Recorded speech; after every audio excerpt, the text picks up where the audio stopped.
These subscriptions are terrifying me. Shortscarystories. It started with the T. A small, unassuming package landed on my doorstep, addressed to me but with no return address. Inside, a tin of Earl Grey. Weird, but I love Earl Grey. I figured it was a late birthday gift from someone forgetful. I even texted Mark about it, got some random tea in the mail. You send it? Nope, he replied almost instantly. Sounds like you got a secret admirer. He added a winky face emoji. I rolled my eyes. Mark's always been a bit of a goofball. The next box came a week later. This one was stranger, a worn copy of Little Women. I hadn't thought about that book in years, not since my grandmother read it to me as a kid. A weird coincidence, maybe. I hadn't mentioned that book or my grandmother to anyone recently. Still, I added it to my bookshelf and didn't give it too much thought. I'm a graphic designer. I spend most of my day staring at a screen. I'm used to weird stuff happening online. The third box is when I started to feel uneasy. It contained a small, antique music box. It played a lullaby I recognized, Hush Little Baby, the same one my mom used to sing to me when I was sick. Only, this version sounded warped and distorted, like it was being played underwater, and there was a faint metallic smell clinging to the box, like old blood. That night I couldn't sleep. I kept replaying the lullaby in my head, that distorted melody twisting into a knot of anxiety in my stomach. I Googled strange subscription boxes and ended up spiraling down a rabbit hole of true crime forums and conspiracy theories. None of it helped. The next morning, I found an email in my inbox. Subject: thinking of you. The body of the email was blank. No sender information, just a string of random numbers and letters that looked like gibberish. I deleted it, tried to forget about it. But the metallic smell of the music box kept lingering in the air, even after I'd locked it away in the back of my closet. The packages kept coming, each one more personal, more unsettling than the last. A dried flower from my high school graduation corsage. A key that looked suspiciously like the one to my childhood home. A photograph of me sleeping. The photograph was the breaking point. It was taken from across the street, through my living room window. The curtains were slightly open. I was asleep on the couch, my laptop glowing in my lap. My heart hammered against my ribs. I felt exposed, violated, like someone was watching me, always watching me. I showed Mark the picture. He went pale. Okay, he said, his voice tight. This isn't funny anymore. This is creepy. We need to go to the police. I called the police, but the officer who answered the phone sounded bored and dismissive. We get these calls all the time, ma'am. Probably just a prank. Unless you have evidence of a crime. I hung up, feeling defeated. What kind of evidence did they want? A body. Mark insisted on staying with me that night. He checked all the locks, closed the blinds, and even taped paper over the small gap under the front door. It didn't make me feel any safer. We were sitting on the couch watching a mindless sitcom when my phone rang. An unknown number.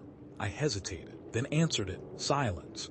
Then a voice, not a human voice exactly, more like a synthesized voice, cold and emotionless. Don't you look pretty when you sleep, Sarah? I slammed the phone down, my hand shaking so hard I could barely hold it. Mark grabbed me, pulling me close. What was that? What did they say? I couldn't speak. I just pointed to the photograph on the coffee table. Mark's face hardened. That's it. We're going to the police. Now. This time. We were assigned to Detective Ray's. He was a middle-aged man with tired eyes and a weary demeanor. He listened to my story patiently, took notes, and asked a lot of questions. He seemed more concerned than the officer I'd spoken to on the phone. We'll look into it, Ms. Walker. But these things can be difficult to trace, especially if they are using burner phones or offshore servers. He took the boxes, the photograph, and the email printouts as evidence. He promised to keep me updated. Days turned into weeks. No updates. The subscriptions kept coming. One was a small vial filled with dirt. The tag read your mother's garden. My mother passed away 5 years ago. Another was a recording of me talking on the phone to Mark, complaining about my job. It was a conversation we had last Tuesday. How could they have recorded that? I stopped answering my phone. I canceled all my social media accounts. I started paying for everything in cash. I felt like I was living in a surveillance state, every move I made being watched and recorded. Mark tried to be supportive, but I could see the strain in his eyes. He didn't understand. He couldn't understand. He wasn't the one being targeted. Maybe you're just imagining things, Sarah, he said one night, his voice hesitant. Maybe you're just stressed out. I glared at him, imagining things. You saw the picture, Mark, you heard the voice, we argued. A lot. Our relationship was crumbling under the weight of my paranoia. I decided to reach out to David, an old college friend who worked as a cybersecurity consultant. I hadn't spoken to him in years, but I remembered he was brilliant with computers. He listened to my story, his brow furrowed. This is serious, Sarah. It sounds like your devices have been compromised. Someone has access to your email, your phone, maybe even your webcam. I can run a scan on your computer, see if I can find anything. He spent hours poring over my laptop, running diagnostics and checking for malware. He found several suspicious programs hidden deep in the system files. This is sophisticated stuff, he said. Someone knows what they're doing. They've got access to your personal data, your browsing history, everything. He helped me wipe my hard drive, install new security software, and change all my passwords. He warned me to be careful about what I clicked on, what I downloaded, what I said online. I felt a little better knowing that I was taking steps to protect myself, but the feeling of being watched didn't go away. The next subscription box was the worst one yet. It contained a small, handmade doll. It looked like me. It was wearing the same clothes I was wearing that day, and its eyes were sewn shut. Attached to the doll was a note. "We see you, Sarah. We know what you're afraid of." I screamed. I ran to the police station, clutching the doll. Detective Reyes took one look at it and his face tightened. "This is escalating," he said. "I'm going to need you to come down to the station and give a full statement."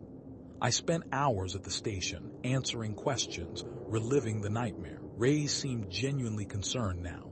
He promised to increase patrols around my apartment. That night, I couldn't bring myself to go home. I stayed at Mark's place, but even there, I felt unsafe. I kept jumping at shadows, hearing noises that weren't there. I decided to take a shower to try and relax. As the water cascaded down my back, I noticed something strange. Scrawled on the fogged-up shower door in what looked like lipstick were the words, "You can't hide." I ran out of the shower, screaming. Mark rushed in, his face pale with worry. "What is it? What happened?" I pointed to the shower door. He stared at it in disbelief. "I didn't do that," he said, his voice trembling. "I swear, Sarah, I didn't do that." I didn't know what to believe anymore. Was Mark involved? Was he playing some sick game with me? Or was I truly losing my mind? I went back to my apartment the next day to pack a bag. I couldn't stay there any longer. I needed to get away, to disappear. As I was throwing clothes into a suitcase, I heard a noise. A faint scratching sound coming from inside my closet. I froze. My heart pounded in my chest. I grabbed a heavy lamp from the bedside table and slowly opened the closet door. Nothing. Just my clothes hanging neatly on their hangers, and the music box still locked away in the back. I reached for the music box, my hand shaking. As I touched it, I felt a jolt of electricity, a sharp, stinging shock that ran through my entire body. I stumbled back, dropping the lamp. It crashed to the floor, shattering the bulb. The room went dark. Then I heard the music, the distorted lullaby. It was coming from inside the closet. I fumbled for my phone, trying to turn on the flashlight, but the phone was dead. The music grew louder, closer. I could feel my breath catching in my throat. Suddenly, a light flickered on. Not from my phone, but from inside the closet.